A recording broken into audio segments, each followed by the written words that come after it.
அதிகாரம் 7ஆம் வசனம் படிப்போமாக. ಭೂಮಿಯ ತನ್ನ ಮೇಲೆ ಅನೇಕ ವರ್ಷ ಸುರಿಯುವ ಮಳೆಯನ್ನು ಹೀರಿಕೊಂಡು ಅದು ಯಾರ ನಿಮಿತ್ತವಾಗಿ ವ್ಯವಸಾಯ ಮಾಡಲ್ಪಡುತ್ತದೋ ಅವರಿಗೆ ಅನುಕೂಲವಾದ ಬೆಳೆಯನ್ನು ಕೊಟ್ಟರೆ ದೇವರ ಆಶೀರ್ವಾದವನ್ನು ಹೊಂದುತ್ತದೆ. எப்படியெனில் அடிக்கடி பெய்கிற மழையை குடித்து தன்னிடத்தில் பயிரிடுகிறவர்களுக்கேற்ற பயிரை முளைப்பிக்கும் நிலமானது தேவனால் ஆசீர்வாதம் பெறும். ఎట్లనగా భూమి తన మీద తరచుగా కురియు వర్షమును త్రాగి ఎవరి కొరకు వ్యవసాయం చేయబడునో వారికి అనుకూలమైన పైరులను ఫలించుచు దేవుని ఆశీర్వచనము పొందును. ఈ యొక్క వాక్యమందు మనము వర్షాన్ని గురించి మనం చూస్తున్నాము. இந்த வசனத்திலே தேவனுடைய அந்த மழை குறித்து பார்க்கிறோம். பூமி అనేది ఈ యొక్క వర్షం యొక్క నీళ్ళని త్రాగి இந்த நிலமானது தேவனுடைய அந்த மழையை குடித்து ఎవరైతే ఆ యొక్క భూమిని సేద్యం చేస్తారో వ్యవసాయం చేస్తారో யாரெல்லாம் இந்த நிலத்தை உழுது விவசாயம் செய்வார்களோ ఆ వ్యవసాయానికి తగినటువంటి ఆ వ్యవసాయకునికి తగినటువంటి ఆ యొక్క పైరును చెట్లను అది ఫలింపచేయనని ఈ యొక్క వాక్యములో మనం చూస్తూ ఉన్నాము. யாரெல்லாம் அந்த நிலத்தை உழுது இந்த விதமாக விதைகளை விதைத்து இந்த விவசாயத்தை செய்வார்களோ அவங்களுக்கு நல்ல பலனை கொடுக்கும் என்று இந்த நிலம் வருகிறது. బాగా వాక్యాన్ని వినాలి.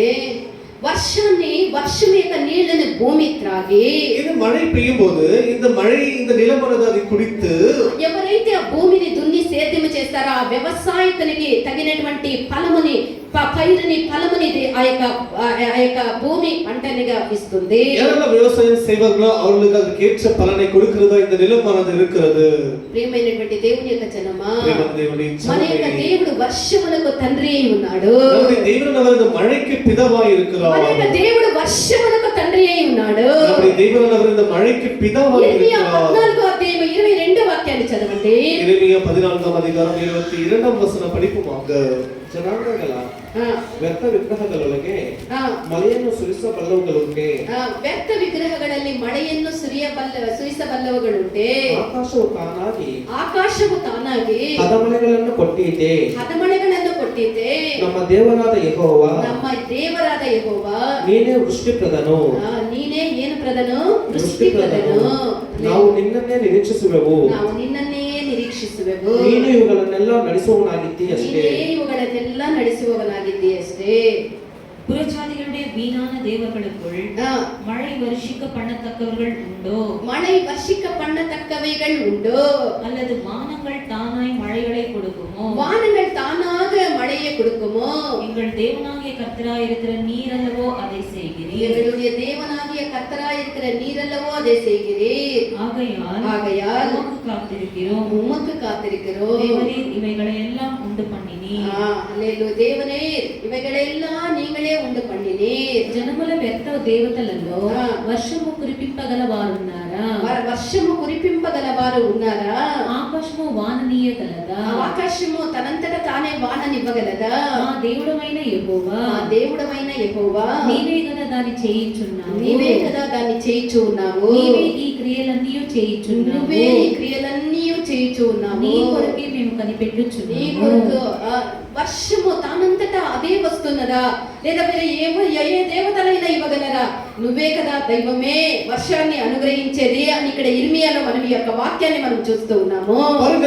இந்த வானங்கள் தனக்குத்தானே மழை பெய்யக்கூடுமோ? இல்லை, தேவன் தான் அந்த மழையை வருஷிக்க பண்ணுகிறார் என்று எரேமியா புத்தகத்திலே எழுதப்பட்டிருக்கிறது. ఇప్పుడున్నటువంటి విజ్ఞానులు ఏమని చెప్తూ ఉన్నారు? இப்பொழுது இந்த விஞ்ஞானிகள் என்ன சொல்கிறார்கள்? వర్షము ఆవిరి భూమి నుండి ఆవిరి పైకి పోయి ఆ యొక్క ఆవిరి నుండి ఈ యొక్క వర్షం వస్తుంది అని చెప్తూ ఉన్నారు. இந்த நீரானது இந்த வெயில் உஷ்ணத்தினாலே அது மேலே ஆவியாக போய் மேகங்களாக உருவாகி பிறகுதான் அது மழை வருகிறது என்று அவர்கள் சொல்லுகிறார்கள். అయితే ఇర్మియా ప్రవక్త చెప్పినప్పుడు ఇర్మియా తీర్కదర్శి சொல்லும்போது ఈ యొక్క సత్యాన్ని గురించి అనేక శతాబ్దాలు వెనకే ఈ యొక్క పుస్తకంలో ఈ యొక్క కార్యాన్ని గురించి ఆయన రాసి ఉన్నారు. இந்த வசனத்தை அவர் எழுதுவது எத்தனையோ ஆண்டுகளுக்கு முன்பாகவே அவர் இதை எழுதி வைத்திருக்கிறார். ఇర్మియా ప్రవక్త అనేక శతాబ్దాలు వెనకే ఈ యొక్క సత్యాన్ని గురించి వేదములో లిఖింపబడి ఉన్నది. எத்தனை நூற்றாண்டுகளுக்கு முன்பாகவே இந்த எரேமியானவர் இந்த வசனத்தை எழுதி வைத்திருக்கிறார். యెర్మయా 10వ అధ్యాయం 13వ వాక్యాన్ని చదవండి. எரேமியா 10వ అధ్యాయం 13వ వచనపడి ఉంది. యెర్మయా 10th chapter 13th verse. ಆತನ ಗರ್ಜನೆಗೆ ಆಕಾಶದಲ್ಲಿ ನೀರು ಮೊರೋ ಎನ್ನುತ್ತದೆ. ರೋ ಎನ್ನುತ್ತದೆ. ಆತನು ಭೂಮಿಯ ಕಟ್ಟಕಡೆಯಿಂದ ಮೋಡಗಳನ್ನು ಏರ ಮಾಡುತ್ತಾನೆ. ಮಳೆಗೋಸ್ಕರ ಮಿಂಚನ್ನು ಹೊಳೆಯ ಮಾಡುತ್ತಾನೆ. ಮಳೆಗೋಸ್ಕರ ಮಿಂಚನ್ನು ಹೊಳೆಯ ಮಾಡುತ್ತಾನೆ. ತನ್ನ ಭಂಡಾರದಿಂದ ಗಾಳಿಯನ್ನು ಬೀಸ ಮಾಡುತ್ತಾನೆ. ತನ್ನ ಭಂಡಾರದಿಂದ ಗಾಳಿಯನ್ನು ಬೀಸ ಮಾಡುತ್ತಾನೆ. அவர் சத்தமிடுகையில் வானத்திலே திரளான தண்ணீர் உண்டாகிறது. அவர் சத்தமிடுகையிலே வானத்திலே திரளான தண்ணீர்கள் உண்டாயின. அவர் பூமியின் கடையாந்தரத்திலிருந்து மேகங்களை எழுப்ப பண்ணி மழையுடனே மின்னல்களை உண்டாக்கி காற்றை தமது பண்டகசாலைகளிலிருந்து புறப்பட பண்ணுகிறார். ఆయన ఆజ్ఞ ఇవ్వగా జలరాశులు ఆకాశ మండలంలో పుట్టును. జలరాశులు ఆకాశ మండలములో పుట్టును. భూమి అంతర్భాగములో నుండి ఆయన ఆవిరి ఎక్కజేయును. వర్షము కలుగునట్లుగా ఆయన మెరుపులు పుట్టించును. తన ధనాగారములో నుండి గాలిని రావించును. గాలి ఎక్కడి నుండి వస్తుంది? దేవుని యొక్క పొక్కిషముల నుండి, ధనాగారముల నుండి గాలిని దేవుడు అనుగ్రహిస్తూ ఉన్నాడు. వివిధమైన కాற்றை தன்னுடைய பட்டக சாலையிலிருந்து கர்த்தர் ఆయన ఆజ్ఞ ఇవ్వగా వర్షము ఆకాశము నుండి కురిసి ఉన్నది. அவர் சத்தமிடுகையில் வானத்திலே திரளான தண்ணீர் உண்டாகிறது. ఆరంభములో నుండి మనం చూడగా நாம் ஆரம்பத்திலிருந்து ఆరంభములో భూమి మీద వర్షము లేకుండే. ஆரம்பத்திலே துவக்கத்திலே அந்த பூமியின் மீது மழை இல்லை. ఆరంభములో భూమి మీద వర్షము పడేటువంటి అనుభవము లేకుండే. ఆదిలో பார்க்கும்போது பூமியிலே மழை பெய்கிறது అనుభవం இல்லை. అయితే ఆవిరి అనగా మంచు భూమి నుండి లేచి నేలను తడుపుచూ ఉండే. ஆனால் இந்த பனித்துளிகளது அவர் మీద மேலே எழும்பி இந்த பூமியை நனைத்துக் கொண்டிருந்தது. ఆదికాండం 2వ అధ్యాయం 6వ వాక్యాన్ని చదవండి. ఆదియాగమం 2వ అధ్యాయం 6వ వచనం. Genesis chapter 2 verse 6. ಆದರೂ ಭೂಮಿಯಿಂದ ಮಂಜು ಹಬ್ಬಿ ನೆಲವನ್ನೆಲ್ಲ ತೋಯಿಸುತ್ತಿತ್ತು. ಆ ಮಂಜು ನೆಲವನ್ನೆಲ್ಲ ತೋಯಿಸುತ್ತಾ ಇತ್ತು. அப்பொழுது மூடு பனி பூமியிலிருந்து எழும்பி என்ன எழும்பிமா? மூடு பனி பூமியிலிருந்து எழும்பி பூமியெல்லாம் நனைத்தது. అయితే ఆవిరి భూమి నుండి లేచి నేల అంతటిని తడిపెను. ఆదిలో వర్షము లేకుండా ఉండేటువంటి ఆ కాలంలో భూమి నుండి ఆ యొక్క ఆవిరి లేచి ఆ యొక్క మంచు లేచి ఆ యొక్క భూమిని తడుపుచూ ఉండే. ஆதியிலே மழை இல்லாமல் போகுது. அப்பொழுது இந்த பூமியில் இருந்த பனியானது மேகத்திலே அமிதமாக எழும்பி போய் மீண்டுமாக இந்த பூமியை நனைத்துக் கொண்டிருந்தது. భూమి మీద వర్షము లేకుంటే భూమి ఏమైతుంది? அந்த பூமியிலே மழை பெய்யாமல் போகும்போது என்ன நடக்கிறது? భూమి ఎండిపోయి ఈ కాలంలో మనకు తెలియదు. ఆ కాలంలో జరుగుతూ ఉండే కరువు కాలంలో భూమి మీద వర్షము పడకుండా ఉండేనందువల్ల భూమి ఎండిపోయి ఆ యొక్క నేలంతా చీలిపోయి నేలంతా కన్నడలో బరుడు అంటారు. బరుడు భూమి నేలంతా ఎండిపోయి అది చీలిపోతుంది. இன்றைக்கு நாட்களில் பார்ப்பது நமக்கு தெரியாது. ஆனால் அந்த காலத்தில் நாம் பார்க்கும்போது மழை பெய்யவில்லை என்று சொன்னால் வானம் இந்த பூமியானது காய்ந்து போய் நிலையாக காய்ந்து போய் அமிதமாக வெடிப்பு விழுந்த வறண்ட நிலைமை அது மாறிவிடும். భూమి మీద వర్షము కురవకపోతే భూమి ఎండిన తనము భూమికి కలుగుతుంది. இந்த பூமியின் மீது மழை பெய்யாமல் போகும்போது பூமி அது காய்ந்து 14వ అధ్యాయం 14వ అధ్యాయం 4వ వచనం పడి ఉంది. 14 chapter 4th verse. ಮೋರೆ ಮುಚ್ಚಿಕೊಳ್ಳುತ್ತಾರೆ, ನಾಚಿಕೆಪಟ್ಟು ಮೋರೆ ಮುಚ್ಚಿಕೊಳ್ಳುತ್ತಾರೆ. ದೇಶದಲ್ಲಿ ಮಳೆ ಇಲ್ಲದ ಭೂಮಿಯು ಬಿರುಕು ಬಿಟ್ಟಿರುವುದರಿಂದ ರೈತರು ನಾಚಿಕೆ ಪಟ್ಟು ಮೋರೆ ಮುಚ್ಚಿಕೊಳ್ಳುತ್ತಾರೆ. தேசத்தின் மேல் மழை இல்லாததினால் தரை வெடித்திருக்கிறது. தரை எப்படியா இருக்கிறது? வெடித்திருக்கிறது. வெடிஞ்சு போயிருக்கிறது. வெடித்திருக்கிறது. பயிர் செய்கிறவர்கள் வெட்டி தங்கள் தலையை மூடிக்கொள்ளுகிறார்கள். దేశముల వర్షము కురవకపోయినందున నేల చీలి ఉన్నది గనుక సేద్యము చేయువారు సిగ్గుపడి తలలు కప్పుకొనుచున్నారు. సేద్యము చేయువాడు సిగ్గుపడి తలలు వంచుకొనుచు ఉన్నారు. అనగా భూమి మీద వర్షము లేకపోతే భూమి మీద మழை இல்லை என்று சொன்னால் మనుషులు బ్రతుకుటకు వీలు కాదు. అది సాధ్యము కాదు. మనుషులు పిడక முடியாது. వర్షము భూమి మీద పడేనటువంటి అనుభవం లేకపోతే మనుషులు భూమి మీద వాసము చేయలేరు, బ్రతకలేరు. இந்த பூமி మీద மழை பெய்யவில்லை என்று சொன்னால் இந்த பூமி మీద மனிதர்கள் வாழ முடியாது. వర్షము అన్నది ఒక పెద్ద కర్మగా ఉన్నది. மழை என்று சொல்வது பெரிய ஆசீர்வாதகரமான நிகழ்வாய் వర్షము இருக்கிறது. అనేది ఒక పెద్ద ఆశీర్వాదకరముగా ఉన్నది. மழை என்று சொல்வது மிகப்பெரிய ஒரு ஆசீர்வாதமான நிகழ்வாய் இருக்கிறது. వర్షం లేకపోతే ఒక గొప్ప ఆపదల్ని మనం ఎదుర్కోవాల్సి వస్తుంది. மழை இல்லை என்று சொன்னால் பெரிய ஆபத்தை எதிர்கொள்ள வேண்டிய நிலைமை வரும். మనము దేవుని యొక్క మాటల్ని శ్రద్ధగా విని நாம் கர்த்தருடைய வார்த்தை கவனமாய் கேட்டு మనము ఆయన ఆజ్ఞల్ని మనం అనుసరించి నడుచుకుంటే அவருடைய கற்பனைகளின்படி நாம் நடக்கும் போது దేవుడు తొలకరి వానని కడవరి వానని ఆయన కుమ్మరి సకాలంలో ఆయా కాలాల్లో తొలకరి వానని ఆయా కాలాల్లో దేవుడు కడవరి వానని ఆయన దేవుడు రాణిస్తానని సెలవిస్తూ ఉన్నారు. அவர் முன்மாறி மழையும் பின்மாறி மழையும் அந்த காலத்திலே நேர்த்தியாக அவர் வரப்பண்ணுவார். దేవుడు ఎప్పుడు ఆయన ఆ యొక్క తొలకరి వానని కడవరి వానని ఆయన కలిగిస్తారు అంటే அவர் எப்பொழுது முன்மாறி மழையும் பின்மாறி மழையும் அனுப்புவார் என்று ఆయన சொன்னால் మాటల్ని మనం శ్రద్ధగా వినాలి. அவருடைய வார்த்தைகளை கவனமாய் ఆయన கேட்டு ఆజ్ఞల్ని మనం అనుసరించి నడిచిన ఎడల அவருடைய கட்டளைப்படி நாம் நடக்கும் போது దేవుడు ఆయా కాలాల్లో తగిన వర్షాన్ని ఆయన కుమ్మరించే దేవుడై ఉన్నారు. அவர் அந்த காலத்திலே ஏற்ற மழை பெய்ய பண்ணுகிறவராய் இருக்கிறார். లేవికాండము 26వ అధ్యాయము 3-4 వాక్యాలు చదవండి. லேவியராகமம் 26ஆம் அதிகாரம் 3-4 வசனங்களை படிப்போமாக. Leviticus 26th chapter 3 and 4 verses. 5 ಬಟ್ಟೆಗಳನ್ನು ಆ. ಒಂದೊಂದಾಗಿ ಜೋಡಿಸಬೇಕು. ಆ. ಈ ಎರಡು ಜೋಡಣೆಗಳಲ್ಲಿ ಆ.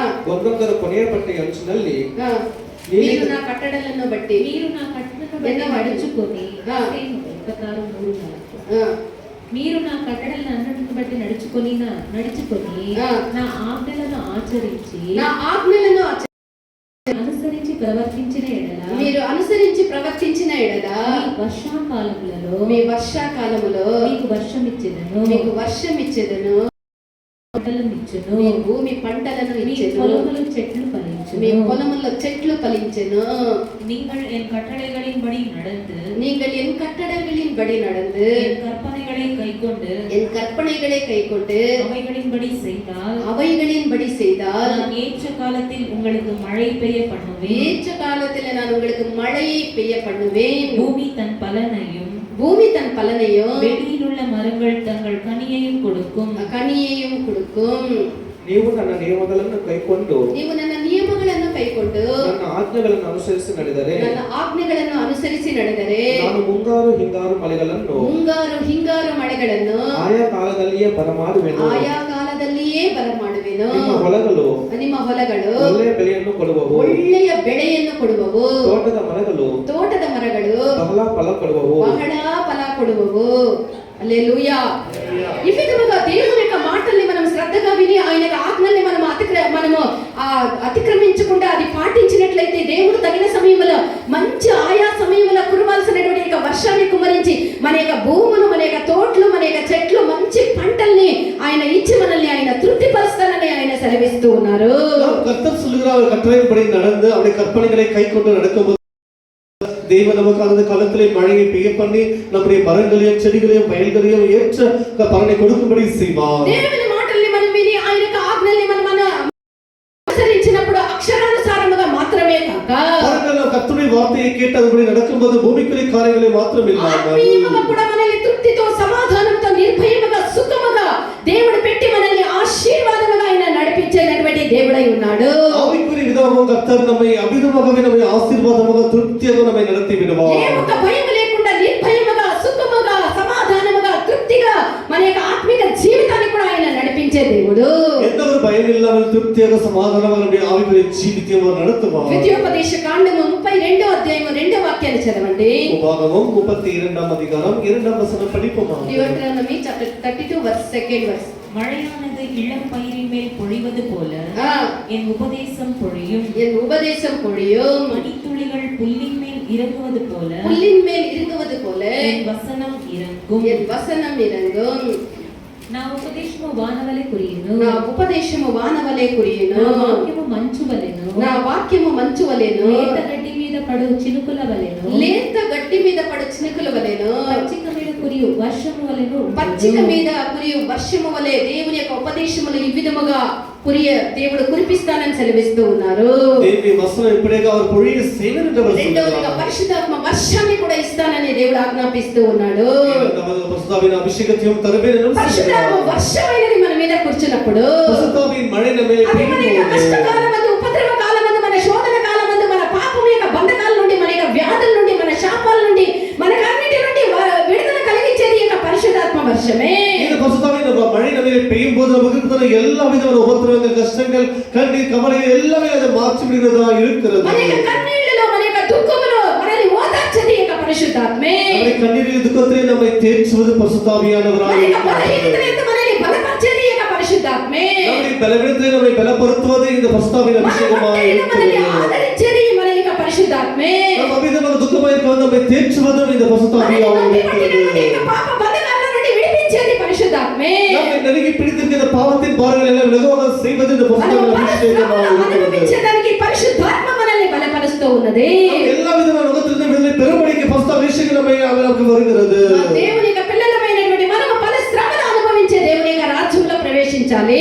தேவனுடைய பிள்ளைகளை நாம் பலவித பாடுகளை பட்டுத்தான் தேவனுடைய ராஜ்யத்தில் போய் சேர முடியும். పలు విధములైనటువంటి ఉపద్రవముల ద్వారానే దేవుని యొక్క రాజ్యానికి మనము వెళ్ళాలి. பல பாடுகள் மூலமாகத்தான் தேவனுடைய ராஜ்யத்துக்கு நாம் போய் சேர అప్పుడు దేవుని முடியும். యొక్క వాక్యము, దేవుని యొక్క ఉపదేశము, దేవుని యొక్క పరిశుద్ధాత్మ మనల్ని బలపరుస్తూ ఉన్నది. அப்பொழுது தேவனுடைய வசனம் பரிசுத்தாவியானவர் நம்மை பலப்படுத்துகிறவராக இருப்பார். 119 కీర్తన 50వ వాక్యాన్ని చదవండి. 119 సంగీతం 50వ వచనం పఠించుங்கள். Psalm 119 verse ನಿನ್ನ 50. ನುಡಿಯು ನಿನ್ನ ನುಡಿಯು ನನ್ನನ್ನು ಚೈತನ್ಯಗೊಳಿಸುತ್ತದೆ. ನಿನ್ನ ನುಡಿಯು ನನ್ನನ್ನು ಚೈತನ್ಯಗೊಳಿಸುತ್ತದೆ. ಕಾಲದಲ್ಲಿ ಆ. ಇದೇ ನನಗೆ ಆದರಣೆ. ತಕ್ಕ ಕಾಲದಲ್ಲಿ ಇದೇ ನನಗೆ ಆದರಣೆ. அதுவே என் சிறுமை எனக்கு ஆறுதல். அதுவே தேவனுடைய வசனமே நம்முடைய சிறுமையில நமக்கு ஆறுதல். உம்முடைய வாக்கு என்னை உயிர்ப்பித்தது. உம்முடைய வாக்கு என்னை உயிர்ப்பித்தது. నీ వాక్యము నన్ను బ్రతికించి ఉన్నది. ఈ వాక్యము నన్ను బ్రతికించి ఉన్నది. నా బాధలో ఇదే నాకు నెమ్మది కలిగించుచున్నది. ఇదే నాకు నా యొక్క బాధల్లో నాకు ఇదే నెమ్మది కలిగిస్తూ ఉన్నది.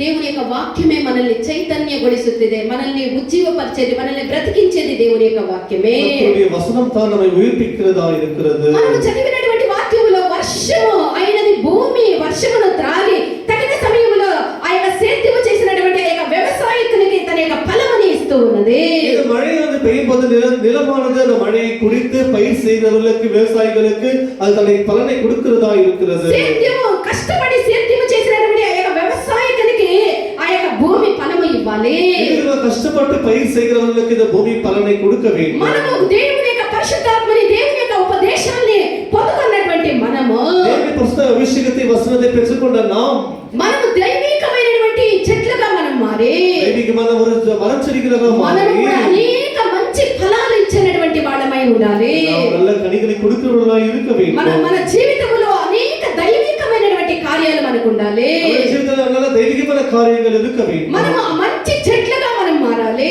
நல்ல மரச்செடிகளாக மாற வேண்டும். మనము మన యొక్క జీవితంలో ఉండవలసినటువంటి కొన్ని దైవికమైనటువంటి పంటల గురించి మనం చూసినట్లయితే, நம்ம జీవితంలో இருக்க வேண்டிய நல்ல தெய்வீகமான கனிகள் என்னவென்று சொன்னால், మొదటగా మనం చూస్తే முதலாவது நாம் பார்க்க போறோம். నిర్గమకాండము 12వ అధ్యాయం 22వ వాక్యాన్ని చూడండి. నిర్గమకాండము 12వ అధ్యాయం 22వ వాక్యము. మరియు யாத்திரையாகமம் 12ஆம் அதிகாரம். மாலி தெலுங்கு, நான் தமிழ். என்ன பண்றது, அவருக்கு கொஞ்சம் டிரான்ஸ்லேஷன் அப்படி தமிழ்ல கொடுத்துருக்குறோம். அல்லேலூயா. யாத்திரையாகமம் மறந்துட்டு இருக்கிறார். నిర్గమ కాండం ఏమంటారు తమిళ్లో అని యోచన. Exodus chapter 12 verse 22. ஈசோப்புக்கு கொழுந்துகளின் கொத்தை எடுத்து கிண்ணியில் இருக்கும் ரத்தத்தில் தோய்த்து அதில் இருக்கும் அந்த ரத்தத்தை வாசல் நிலைக்கால்களின் மேற்சட்டத்திலும் வாசலின் நிலைக்கால்கள் இரண்டிலும் தெளியுங்கள். காலம் வரைக்கும் உங்களில் ஒருவரும் வீட்டு வாசலை விட்டு புறப்பட வேண்டாம்.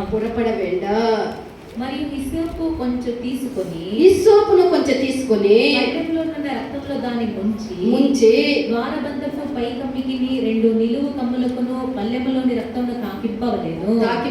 తరువాత మీలో ఎవరునూ ఉదయం వరకు తన ఇంట ద్వారం నుండి బయలు వెళ్ళకూడదు. హల్లెలూయా. ಮತ್ತು ಹಿಸ್ಸೋಪ್ ಗಿಡದ ಬರಲನ್ನು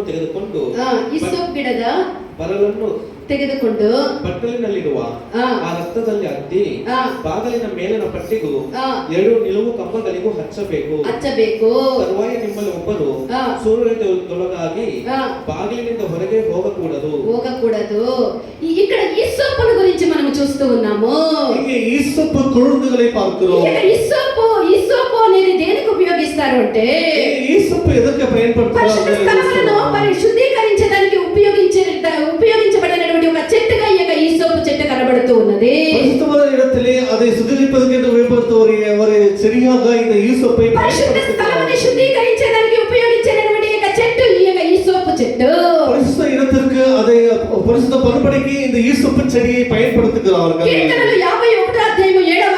చదవండి. సంగీతం 51వ అధికారం 7వ వచనం పఠించండి. ಸೋಂಕಿಳಿದ ಬರಲಿನಿಂದ ನೀರನ್ನು ಚಿಮುಕಿಸಿಯೋ ಎಂಬಂತೆ ನನ್ನ ಅಶುದ್ಧತ್ವವನ್ನು ತೆಗೆದು ಬಿಡು. నన్న దావీదు చెప్పినప్పుడు ఏమని చెప్తూ ఉన్నాడో చూడండి, నన్న అశుద్ధత్వವನ್ನು ತೆಗೆದು ಬಿಡು. ಆಗ ಶುದ್ಧನಾಗಿರುವೆನು. ಆಗ ನಾನು ಶುದ್ಧನಾಗಿರುವೆನು. ನನ್ನನ್ನು ತೊಳೆ. ಆಗ ಹಿಮಕ್ಕಿಂತಲೂ ಬೆಳ್ಳಗಾಗುವೆನು. நீரென்னை ஈசோப்பினால் சுத்திகரியும். நீரென்னை ஈசோப்பினாலே சுத்திகரியும். அப்பொழுது நான் சுத்தமாவேன். என்னை கழுவி அருளும். உரை உண்மையா దావీదు ఈ విధముగా అప్పుడు నేను పవిత్రుడిగా నేను మారదును అని ఆయన చెప్తాడు. நீர் என்னை யோசப்பினால் என்னை சுத்திகரியும், அப்பொழுது நான் சுத்தமாக மாறுவேன் என்று சொல்லுகிறார். ఇది మన యొక్క జీవితంలో యొక్క ஈசோப்பு దేనికి సాదృశ్యం? நம்முடைய ஜீவிதத்தில் இந்த ஈசோப்பு எதை காட்டுகிறது என்று சொன்னால், మన పాపముల నిమిత్తము, நம்முடைய பாவங்களின் நிமித்தமாக, మన క్షమాపణ నిమిత్తము, நம்முடைய பாவங்களின் మన శుద్ధీకరణ ఒప్పుకోల నిమిత్తము, சுத்திகரிப்பின் அறிக்கைக்காக యేసు ప్రభు రక్తం అనేది ప్రోక్షించబడటమే ఇది చూపిస్తూ ఉన్నది. இயேசுவின் ரத்தம் தெளிக்கப்பட்டதாக அது காட்டுகிறது. మన యొక్క శుద్ధీకరణ కొరకు, మన పాపము నుండి విడుదల కొరకు, మన ప్రాయశ్చిత్తము కొరకు మనల్ని శుద్ధీకరించడానికి యేసు ప్రభు ప్రోక్షించినటువంటి ఆ యొక్క పరిశుద్ధమైనటువంటి రక్తాన్ని ఇది చూపిస్తూ ఉన్నది. நம்முடைய ரட்சிப்புக்காக, நம்முடைய சுத்திகரிப்புக்காக, நம்முடைய எல்லா பாவ மன்னிப்பு பெறும்படியாக அப்படியே தெளிக்கப்பட்ட ரத்தமே இயேசுவின் ரத்தமாய் శుద్ధీకరణ క్రమముల గురించి దేవుని యొక్క వాక్యము ఏ విధముగా మనం శుద్ధీకరించుకోవాలి అనేది ఈ యొక్క శుద్ధీకరణ క్రమముల గురించి దేవుని యొక్క వాక్యం మనకు బోధిస్తూ ఉన్నది. எப்படி சுத்திகரித்துக் கொள்வது என்ற கிரமத்தை குறித்து தேவனுடைய வசனம் நமக்கு சொல்லுகிறது. పాత నిబంధన కాలంలో మనం చూసినట్లయితే, பழைய ஏற்பாடு காலத்தில் நாம் பார்க்கும்போது, ఆ యొక్క పాత నిబంధన కాలంలో జీవించినటువంటి ఆ యొక్క ప్రజలు తమను శుద్ధీకరించుకోవడానికి మృగముల పశువుల యొక్క రక్తమని వాళ్ళు ఉపయోగిస్తూ ఉండిరి. பழைய ஏற்பாட்டு காலத்திலே ஜனங்களுடைய பாவ நிவர்த்தி செய்யும்படியாக இந்த மிருகங்களை கொண்டு வந்து பலி கொடுப்பார்கள். ఆ యొక్క రక్తము ద్వారా వాళ్ళు పాప క్షమాపణ అనేటువంటి ఒక శుద్ధీకరణ అనేటువంటి కార్యాన్ని వాళ్ళు పొందుతూ ఉండిరి. அந்த பலி கொடுக்கிற அந்த மிருகத்தின் பிராணிகளின் மூலம் ரத்தத்தின் மூலமாக அவர்கள் சுத்திகரிப்பு பெற்ற பாவ மன்னிப்பு பெற்றுக்கொண்டு நினைத்துக் கொள்வார்கள். అయితే కొత్త నిబంధన కాలంలో అనేక పాపాలను మనం శుద్ధీకరించుకొనుటకు, அந்த புதிய உடன்படிக்கை காலத்தில் நம்முடைய பாவங்களை சுத்திகரித்துக் கொள்ளும்படியாக అమూల్యమైనటువంటి రక్తం ఒకటే మనకు మార్గమై ఉన్నది. இயேசுவுடைய விலையேறப்பட்ட ரத்தமே நமக்கு அதுவே ஒரு வழியாக இருக்கிறது. మనం కడిగి మనం శుద్ధీకరించబడేదానికి యేసు ప్రభు రక్తము మాత్రమే ఒక్కటే మనకు మార్గమై ఉన్నది. நம்முடைய எல்லா பாவ விடுதலை பற்றி நாம் சுத்திகரிக்கப்படும்படிக்கு இயேசுவின் ரத்தம் மாத்திரமே நமக்கு வழியாக இருக்கிறது. 1 అధ్యాయం 18 19 వాక్యాలను చూడండి. 1 పేతురు 1వ అధికారం 18 19 వచనங்களை படியுங்கள். 1 chapter 18 and 19 verses. ನಿಮ್ಮ ಹಿರಿಯರು ಕಲಿಸಿಕೊಟ್ಟ ವ್ಯರ್ಥವಾದ ನಡವಳಿಕೆಯಿಂದ ನಿಮಗೆ ಬಿಡುಗಡೆಯಾದದ್ದು ಬೆಳ್ಳಿ ಬಂಗಾರ ಮೊದಲಾದ ನಶಿಸಿ ಹೋಗುವ ವಸ್ತುಗಳಿಂದಲ್ಲ. ಬೆಳ್ಳಿ ಬಂಗಾರವಾದ ನಶಿಸಿ ಹೋಗುವಂತ ವಸ್ತುಗಳಿಂದ ಅಲ್ಲ, ಪೂರ್ಣಾಂಗವಾದ ನಿಷ್ಕಳಂಕ ಯಜ್ಞದ ಕುರಿಯ ರಕ್ತದಿಂದಲೋ ಎಂಬಂತೆ ಕ್ರಿಸ್ತನ ಅಮೂಲ್ಯವಾದ ರಕ್ತದಿಂದಲೇ ಬಲ್ಲಿರಲ್ಲವೇ ನೀವು ಬಲ್ಲಿರಲ್ಲವೇ. మన జీవితమందు పాపం యొక్క మురికిని తొలగించుటకు, మన జీవితంలో ఈ పాపం ఏంటంటే అழுக்கை నీக்கும்படியாக, మన జీవితంలో అయినటువంటి యొక్క పాపం యొక్క మరకలు కొన్ని మరకలు ఎంత రుద్దినా పోయలేదు, అలాంటి పాపపు మరకల్ని కడిగినది యేసు ప్రభు యొక్క రక్తమే. நம்ம ஜீவிதத்தில் இந்த பாவத்தின் கரைகள், சில கரைகள் நாம் எவ்வளவு துவைத்தாலும் போகாது. அப்படிப்பட்ட அந்த பாவத்தின் கரைகளை இயேசு ரத்தத்தின் மூலம் நாம் கழுவி கொள்ளலாம். పాపమైనది నీ వదిలిపోనంత మరకలుగా ఆయనను దాన్ని శుద్ధీకరించడానికి యేసు ప్రభు యొక్క రక్తము నేను పోయాలి. ఈ విధంగా పాపத்தின் கரையை நீக்கும்படியாக இயேசு ரத்தத்தை நீ ஊற்ற வேண்டும். మనం మారు మనసు పొందాలి. మనం திரும்ப ఈ మారు మనసు పొందినటువంటి యొక్క సువార్తనే, இந்த மனம் திரும்புகிற இந்த சுவிசேஷத்தை యోహాను సువార్తికుడైనటువంటి యోహాను స్నానికుడైనటువంటి లోకములో ధ్వనిస్తూ ఉన్నది. ஸ்நானிகனாகிய யோவான் காலம் முதற்கொண்டு இன்றைக்கு கூட இது அவ்விதமாக கேட்கப்பட்டுதான் வருகிறது. ధ్వనిస్తూ మారు మనసుకు పొందినటువంటి ఉన్నది. மனம் திரும்பல் என்ற அந்த சுவிசேஷம், அந்த ஒரு வார்த்தையானது அந்த ஸ்நானிகனாகிய யோவான் காலத்தில் முதற்கொண்டு இன்றைக்கும் చదవండి. మత్తయి సువిశేషం 3వ అధికారం 7-8 వచనங்களை படியுங்கள். ಆದರೆ ಅವನು ಪರಿಸಾಯದಲ್ಲಿಯೂ ಸದ್ದುಕಾಯದಲ್ಲಿಯೂ ಅನೇಕರು ತನ್ನಿಂದ ಸ್ನಾನ ಮಾಡಿಸಿಕೊಳ್ಳುವುದಕ್ಕೆ ಬರುವುದನ್ನು ಕಂಡು ಅವರಿಗೆ ಎಲೆ ಸರ್ಪ ಜಾತಿಯವರೇ ಮುಂದೆ ಕಾಣಬರುವ ದೈವ ಕೋಪದಿಂದ ತಪ್ಪಿಸಿಕೊಳ್ಳುವುದಕ್ಕೆ ನಿಮಗೆ ಉಪದೇಶ ಮಾಡಿದವರಾರು ಎಂದು ಉಪದೇಶ ಮಾಡಿದವರಾರು. அல்லேலூயா. மற்ற பாஷையில பரிசேயரிலும் ஆ. சதுசேயரிலும் ஆ. அநேகர் தன்னிடத்தில் ஞானஸ்நானம் பெறும்படி வருகிறதை அவன் கண்டு ஆ. விரியன் பாம்பு குட்டிகளே ஆ. வரும் கோபத்துக்கு தப்பித்துக் கொள்ள உங்களுக்கு வகை காட்டினவன் யார்? యార్ మారు మనసు మనం పొందుటకు நாம் மனம் திரும்படியாக మన పాపాలు ఒప్పుకోలు చేసి వదిలేయాలి. நம்முடைய பாவத்தை அறிக்கை செய்து விட்டு మనము మారు మనసు పొందుటకు మన యొక్క పాపాలన్నీ ఒప్పుకోలు చేసి దాన్ని వదిలిపెట్టాలి. நாம் மனம் திரும்படியாக நம்முடைய எல்லா பாவங்களையும் அறிக்கை ఇదే செய்து శుద్ధీకరణ యొక్క விட்டு క్రమమై ఉన్నది. இதுவே சுத்திகரிப்பின் ஒரு கிரமமாக పాపాలను இருக்கிறது. మీదనే దాచిపెట్టుకునేది. நம்முடைய பாவத்தை அப்படியே மறைத்து வைத்துக் దాన్ని கொள்வது, విడిచిపెట్టేదానికి దాన్ని వదిలిపెట్టేదానికి మనకి ఏ మాత్రము మనసు లేకుండా அதை விட்டு விடுவதற்கு எந்த மாத்திரம் மனம் இல்லாமல் ప్రభువా నా దోష పాపాలను క్షమించు అని మనం నోటి ద్వారా మనం ఒప్పుకోలు చేసేది. ఆ విధముగా మనం చేస్తే మనం మారు మనసు పొందలేము. கர்த்தருடைய பாவங்களை தோஷங்களை மன்னியும் என்று சொல்வதில் எந்த ஒரு பிரயோஜனம் இருக்காது. మనం శుద్ధీకరించబడలేము. நாம் சுத்திகரிக்கப்பட மாட்டோம். మనం మారు మనసు పొందుటకు మన యొక్క పాపాలను ఒప్పుకోలు చేసి నా దగ్గర ఈ పాపం ఉన్నది అని దాన్ని ఒప్పుకోలు చేసి దేవుని యొక్క సన్నిధానంలో దాన్ని మనం విడిచిపెట్టాలి. நாம் பாவ மன்னிப்பு பெரும்படியாக சுத்திகரிப்பு பெரும்படியாக கர்த்தாவே இடத்தில் இப்படிப்பட்ட பாவம் இருக்கிறது என்று நம்முடைய வாயினாலே அறிக்கை பண்ண வேண்டும். ఇదే శుద్ధీకరణ యొక్క క్రమమై ఉన్నది. இதுவே சுத்திகரிப்பின் ஒரு கிரமமாக இருக்கிறது. దేవుడు ప్రతి ఒక్కరిని ఒక్కొక్క చెట్టు ద్వారా ఆశీర్వదించుటకు ఆశిస్తూ ఉన్నాడు. தேவன் நம்மை ஒவ்வொருவரையும் ஒவ்வொரு மரமாக நம்மை செடியாக அவர் ஆசீர்வதிக்க வேண்டும் என்று விரும்புகிறார். మనసుకి తగినటువంటి ఫలములు ఇవ్వాలి అని మనల్ని ఒక్కొక్కరిని కూడా ఒక్కొక్క చెట్టుగా ఆయన మారు చెట్టుకు ఆయన ఆశిస్తూ ఉన్నాడు. ஒரு மரத்திலும் ஒரு ஏற்றுதல் ஒரு கனியை கொடுக்கும்படி எல்லாரையும் அவர் விரும்புகிறார். మారు మనసు ఫలము దేవుని యొక్క ఆశీర్వాదమై ఉన్నది. அது மனத்திருவதில் கனி என்று சொல்வது அது தேவனுடைய ஆசீர்வாதமாக ఆ యొక్క இருக்கிறது. ఫలాన్ని మనం ఫలించాలని దేవుడు చూస్తూ ఉన్నాడు. நாம் அப்படிப்பட்ட கனிகளை கொடுக்க வேண்டும் என்று தேவன் எதிர்பார்க்கிறார். బిడ్డ, பிரியமான தேவனுடைய మనము பிள்ளைகளே, ఫలించినటువంటి చెట్లమై ఉండాలి. நாம் கனிக்கிற ஒரு செடியாக இருக்க வேண்டும். ఫలించినటువంటి అనుభవముని మన నుండి దేవుడు తీసివేయాలి. அந்த கனிக்கூடாத அனுபவத்தை கர்த்தர் మనం விட்டு எடுத்து போட అధికముగా దేవుని வேண்டும். కొరకు ఫలించాలి. మనం అధికముగా దేవుని కొరకు ఫలించాలి. நாம் தேவனுக்கு அதிகமாய் கனிகளை మనం கொடுக்க வேண்டும். అధికముగా దేవుని కొరకు ఫలించాలి అంటే நாம் கர்த்தருக்கு அதிகமாய் கனிகளை கொடுக்க வேண்டும் మనం என்று నిజమైనటువంటి சொன்னால் మారు మనసు పొంది నిజమైనటువంటి ఒక శుద్ధీకరణ క్రమములో మనం ఉండాలి. நாம் உண்மையான மனத்திருவதிலே பெற்று உண்மையான சுத்திகரிப்பை பெற்றிருக்க வேண்டும். మనం ఈ సోపు చెట్టుగా మనము మారాలి. இயேசுவின் செடியாக நாம் எல்லாரும் மாற రెండవదిగా మనం வேண்டும். చూసినట్లయితే இரண்டாவது நாம் பார்க்கும்போது పరమగీతములో 2వ అధ్యాయం 1వ వాక్యములో உன்னத பாட்டு 2ஆம் அதிகாரம் 1ஆம் வசனத்திலே நான் சாரோனின் ரோஜாவும் நான் சாரோனின் ரோஜாவும் பள்ளத்தாக்குகளின் நீலி புஷ்பமுமாய் இருக்கிறேன். பள்ளத்தாக்குகளிலே நீలి పుష్పముమాய் இருக்கிறேன். నేను షారోన్ పొలములలో పూయి పుష్పము వంటిదాను. నేను షారోన్ పొలముల్లో పూయి పుష్పము వంటిదానను. లోయలలో పుట్టు పద్మము వంటిదాను. లోయల్లో పుట్టు పద్మము వంటిదానను. ನಾನು ಬಯಲಿನ ನೆಲಸಂಪಿಗೆ ನಾನು బయలిన నెల సంపిగే ತಗ್ಗಿನ ತಾವರೆ తగ్గిన తావరే. హల్లెలూయా. ఈ యొక్క వాక్యములో మనం చూసినట్లయితే இந்த வசனத்தில் நாம் பார்க்கும்போது ఆ షారోన్ యొక్క పుష్పము అని రాయబడి ఉన్నది. షారోన్ యొక్క పుష్పం అంటే అది గులాబీ అని కూడా చెప్పవచ్చు. சாரோனின் பள்ளத்தாக்கின் புஷ்ப பூ என்று சொல்லப்படுகிறது లీలి పుష్పం என்று சொல்லலாம். ఇది అందరూ ప్రేమించి అందరి వల్ల ప్రేమించబడినటువంటి ఒక పువ్వు. இது எல்லாராலும் நேசிக்கப்படுகிற விரும்புகிறதான ஒரு பூவா இருக்கிறது. ఈ యొక్క గులాబీ చెట్టు అయినది అది ముళ్ళతో కూడా నిండినదై ఉంటుంది. ఆ ముళ్ళతో కూడా ఆ యొక్క చెట్టు నిండినదై ఉంటుంది. இந்த ரோஜா செடி என்று சொல்வது முற்களால் அது நிறுவப்பட்டது అది இருக்கும். ముళ్ళతో నిండి ఉన్నను అందరి వల్ల ఆ యొక్క చెట్టు యొక్క పువ్వు ప్రేమించబడుతుంది. ஆனால் அது முற்கால் நிறுவப்பட்டிருக்கிறது ஆகியத்தால் எல்லாராலும் அது ఇది ఒక விரும்பப்படும். మంచి సువాసనని కూడా వీస్తుంది. நல்ல நறுமண வீசுகிறதா దీని యొక్క இருக்கும். సువాసనే దీని యొక్క శ్రేష్టత అయి ఉన్నది. அதனுடைய நறுமணம் தான் விசேஷமாய் அது காணப்படுகிறது. దేవుని చిత్తమైతే ఈ యొక్క వాక్యాన్ని మరలా మనం నేర్చుకుందాము గాక. தேவ சித்தமான இந்த வசனத்தை வருகிற வார்த்தையில படிக்கலாம். దేవుడు అప్పగిస్తాం. நாம் தேவனுக்கு ஒப்பு கொடுப்போமாக.